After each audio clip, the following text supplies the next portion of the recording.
You're welcome to this edition of Power Wheel, a production of the Transmission Company of Nigeria, TCN.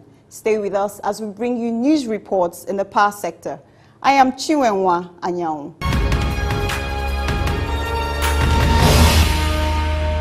In commitment to expanding the national electricity grid, the Minister of Power, Works and Housing, Mr. Babatunde Fashola, has commissioned 2 units of 100 MVA transformers at the Ejigbo 132 by 33 kV transmission substation of the Transmission Company of Nigeria. Mr. Fashola, who commissioned the new facilities in Lagos, along with the Managing Director, CEO of TCN, Mr. Usman Gur Mohammed, recently said the present administration has recovered 690 out of 800 containers of electricity equipment abandoned at the ports and are being used to complete power projects nationwide. We inherited 800 containers for power equipment left in the port for 10 years. President Buhari gave us approval. We have recovered 690. It's some of those equipment that you are seeing now going to substations that these engineers are using to work. Ejigbo Transmission Substation was commissioned in 1970 with an installed capacity of 60 MVA, comprising 2 numbers of 30 MVA, 132 by 33 kV transformers. In August 2017, the capacity of the station was increased to 120 MVA with the addition of a 60 MVA transformer. Fashola said more projects are ongoing. Earlier this year, we were in Ejigbo. Last year, we were in Mayobewa in Adamawa. We are all over the country.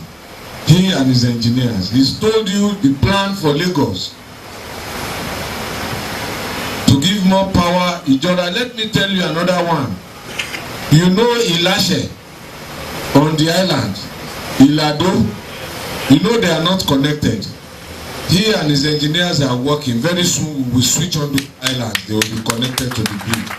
The minister said with the expansion, over 10 communities and the Murtala Muhammad International Airport will have the power supply improved significantly, saying, with the expansion now, additional feeders to serve communities like Igbe, Shasha, Okeafa, also the Lagos Airport should see improved service. There is still a lot of work to do at the 11 kV last mile and so on. While urging the communities to guard against acts of vandalism, he said, that is why the MD appealed to you about vandalism and that he has got protection. He's seeking cooperation. Something that you damage by yourself cannot give you service. So all of us must protect, and I'm glad the local government is also in on this. So one by one, it will get better. The Managing Director, CEO of TCN, Mr. Usman Gur Mohammed, said the Ejigbo expansion project was funded by the World Bank through TCN Project Management Unit, PMU, to increase the capacity from the previous 120 MVA. When the minister was appointed as a minister, the capacity of this substation was only 120.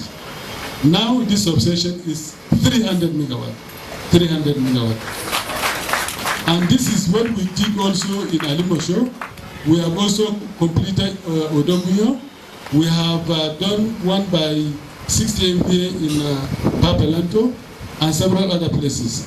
Mr. Mohammed said, with the increase in the Ejigbo substation's capacity, the company has substantially increased bulk electricity available in the substation to Ikeja Electric load center for onward supply to its customers across the communities. He also thanked the minister for the support and for intervening in the clearance of the many power equipment containers stranded at the ports that are being used to upgrade substations. We are also implementing project in a different way than we used to do before, because we have changed the capacity for our procurement and the experience. We have changed it because we want to avoid the kind of process we had where we had 800 containers that were stranded in the port which the Honorable Minister had to negotiate painfully with the terminal operators, which were able to remove 699 as at now. We want to avoid that kind of situation. The Chief Executive Officer of Ikeja Electric, Mr. Anthony Udewi, said the company was the major beneficiary of the substation, as he reassured of the firm's commitment to ensuring that it delivers quality supply to customers. It is important that I assure you that Ikeja Electric will continue to perform the role that it is meant to perform in ensuring that this work that has been done by TCN, you are the ultimate beneficiaries. We will the power to you. So the areas and the communities here will benefit from the hard work that has been done by TCN. We are committed to providing clear interaction with our customers and quality customer service. The head transmission service provider, TSP of TCN, Engineer Victor Adewumi, said the power sector was beginning to record success because of the minister's giant strides. Let me start by appreciating the Honorable Minister for the work he's doing in the power sector. Gradually, we are beginning to record success and progress. This is part of it.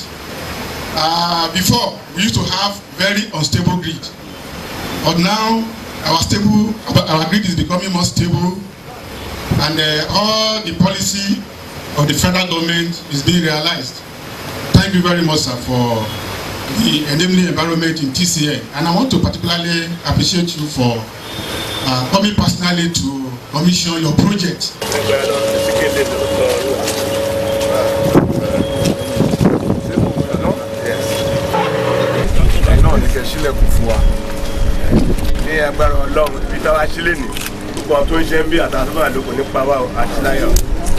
Thank you.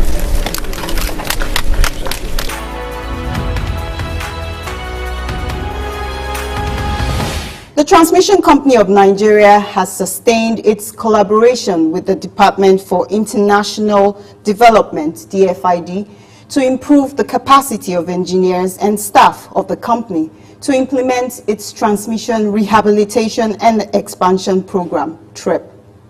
The Managing Director, CEO of the Transmission Company of Nigeria, TCN, Mr. Usman Gur Mohammed, said the company has had robust relationship with DFID in the power sector, just as he told the team of the achievements at TCN. In the last 1.5 years, we have installed more transformers and equipment more than what has been done in the previous 10 years. There are several lines that were out that we have brought them back. For example, the line from Jebba to Shiroro is a double circuit line. That is 330 double circuit. One of the circuits was out for over 5 years. We have restored it. The Ajakuta Abuja line was energized in 2015. Only one circuit was in supply, and it's working over 5 years. It's like that. We have signed a contract with Siemens to rehabilitate the second line to bring it on stream. So this is what we have done. And I can tell you we have installed several transformers, even contracts that have existed since 2006, which has not performed. We have taken over and we have completed them. He said TCN has changed its operation for the better by empowering the regional office to do projects. In the past, every project is implemented 100% from the headquarters. So you will see one person here in Abuja. He is supervising a project in Sokoto, he's supervising a project in Maiduguri, he's supervising a project in Onitsha. You understand? And you have engineers in Enugu, you have engineers in Onitsha, you have engineers in Kebbi, you have engineers in Maiduguri. Those engineers are cut out of the work. The man here is the one looking at the project. Do you understand what I'm saying? Now, at the end of the day, you discover that this man will not have time to go all around. He will not have. So our interface with the implementation becomes zero. So that is why we said under the transmission rehabilitation expansion program that we are implementing, the regional office will be the center of business. He called for support from DFID on monitoring and evaluation, saying, we have also agreed that to some extent we have weakness in the M&E capacity. So we also need support for supporting M&E position in our business. So this is what we have done. UK's Department for International Development, DFID Senior Infrastructure Advisor in Nigeria, Professor Chidi Onya, who spoke on behalf of his team, noted that DFID was impressed with the reforms at TCN, as he said. I think this is a great opportunity because the MD has put so much pressure on me and on the DFID team. He actually did design the terms of reference and sent it to me over 5 times in case I missed the first time or the second time or the third time, and we took it and we had several discussions. DFID is very impressed with the dynamism that's been going on here, as well as the other development counterparts. He said the present record shows that TCN staff have improved their capacity and are doing projects without external support. That kind of gives people confidence that most of you here are doing the exact type of thing we were hoping would come out from transmission company. But I have to tell you that it's almost like a rebirth, what we hear that this team here is doing without any external support. So I have to say that we're very, very impressed with what we hear you people are doing, the capacity here. And you know, Eugene won't let, each time I see him, he goes on and tells me, but I go to the regions. I was with my governor, the governor of Enugu State, and we were talking, and he was telling me the wonderful things that TCN came and did for him. He didn't know that Eugene was my friend. So while he was telling me that they went to Suka, that they did, that it was unimaginable, where there was no light, it didn't take time. Eugene himself came down, the governor made it happen. But the fact is that TCN told him they were going to deliver, and they delivered, and commissioned. Professor Onyes said the team will ensure that the capacity of TCN staff is boosted through the structured program DFID is putting in place. Our team, they came in, and I've had several meetings with them. And what we're doing now is that I'm taking them to the key areas, the key agencies that we had that initial discussion. You remember the gentleman that came with me, Steve Telfer? So he passed on a few weeks ago, so he's not able to come. This would have been a good thing for him because he fought for this with Keith Hammond, but Steve is passed on. He died. He died, yes. So he's gone back, they've flown him back and done all that back to the UK. He died here? He died here. He's one of those people that came here and gave his life for this country. Didn't ask for anything back. So I was sharing with Adam that this is what I'm looking for. When people come in here, they adopt the thinking that we are doing this for Nigeria, not for the name of the development agency. That is not, and I shared the same thing with Kofi here, that knowing how we have come in this 10 years of power reform, we want to own the process. So capacity must be put in. And they are committed, that's what they want to do at the end of it.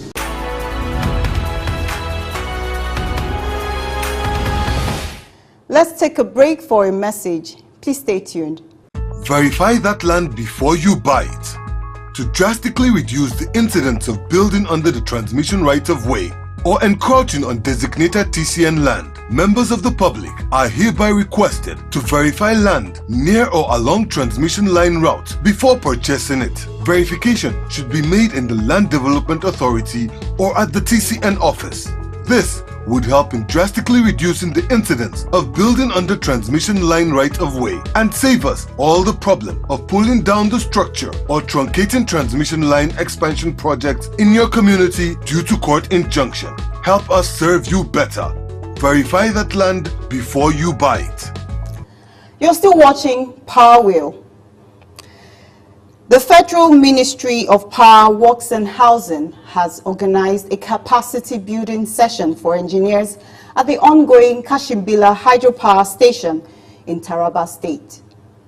The Kashimbila Capacity Building Program trainer from the Ericont Consulting, Engineer Richard Ashilagal, said the capacity building session for the engineering experts under the Federal Ministry of Power, Works and Housing was technically based on how to build generation power lines and substations. I've been on this project for several years now, and it's been an absolute honor working with the Federal Ministry of Power, with TCN and all the stakeholders that I deal with.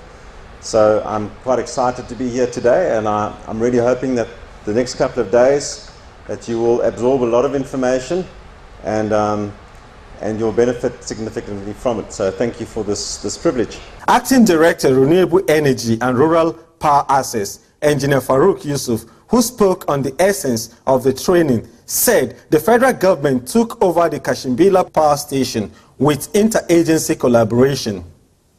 He said the project involves building transmission lines of 245 kilometers to evacuate power and several substations to be built. Indeed, it is meant to cover one of the most ignored parts of the country, particularly the northeastern part covering Taraba, Benue states, where before this project was started, there has not been any transmission infrastructure in those areas. So this project is so important and so significant that it's going to be the one that is going to cover that entire area. And as some of you engineers may be aware, this project is an all-inclusive project because it also comes in with full communication infrastructure. Now, with all this, it was decided by our department that we should take full benefit of this project.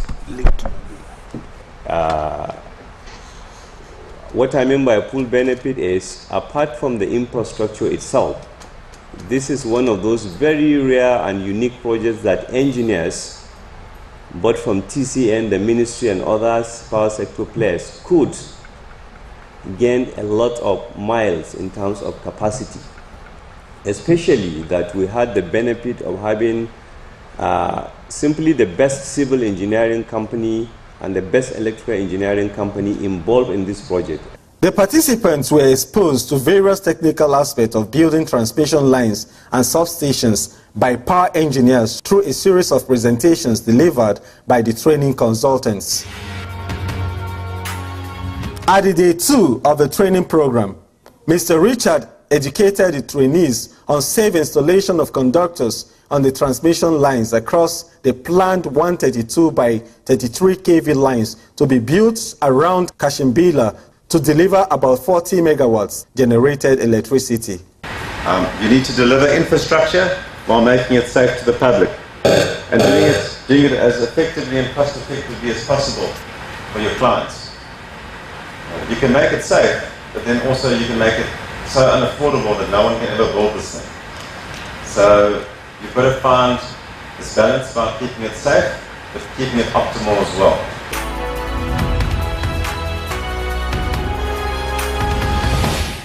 At the October edition of the monthly Next Year Power Dialogue, key experts have harped on the need for intense capacity building to boost the use of renewable energy sources in Nigeria.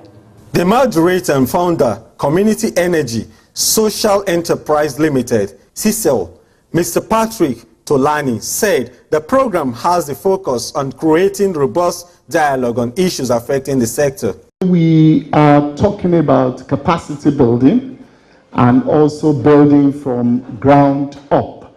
How do we build capacity across the power sector ecosystem? And I was privileged to have a preview session with my colleagues that will be discussing with me.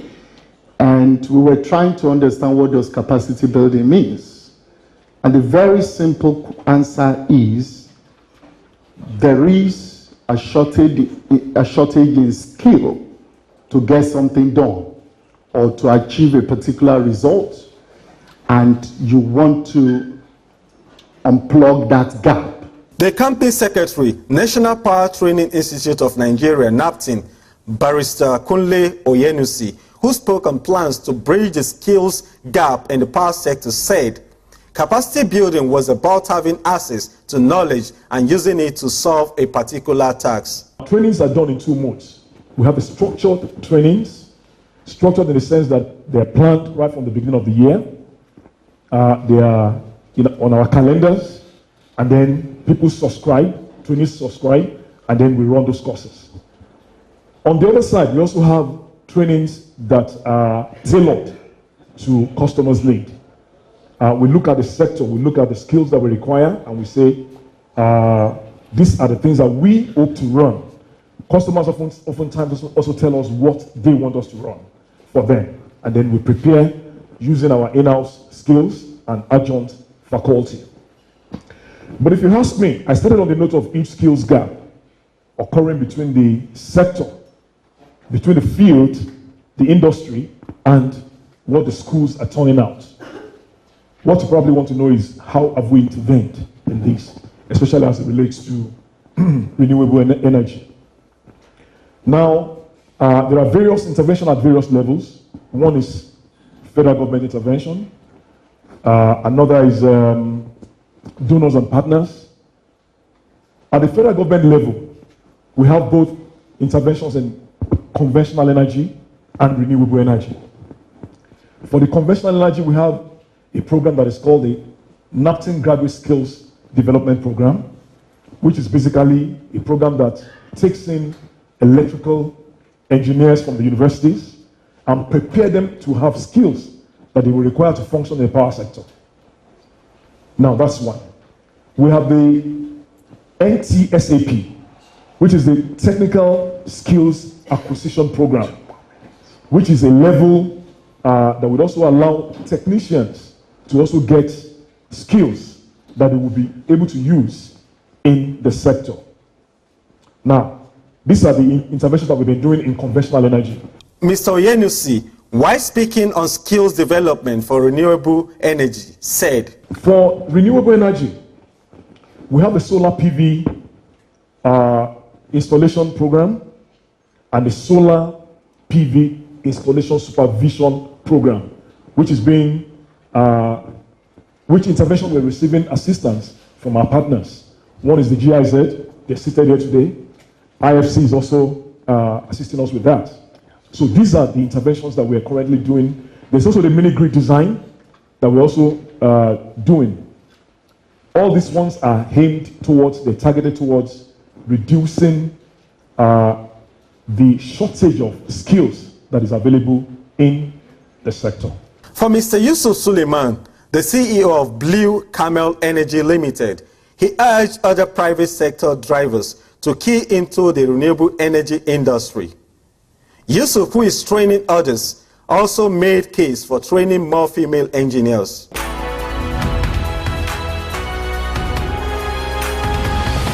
We're bringing you more reports in the Power Flash segment. Please don't go away.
We hope you had an exciting time with us on this edition. Join us on Power Wheels, same time, same station, next week. Until then, you can watch our episodes via our YouTube channel and as well reach us through these other platforms showing on your screen. I am Chinwenwa Anyanwu. Bye for now.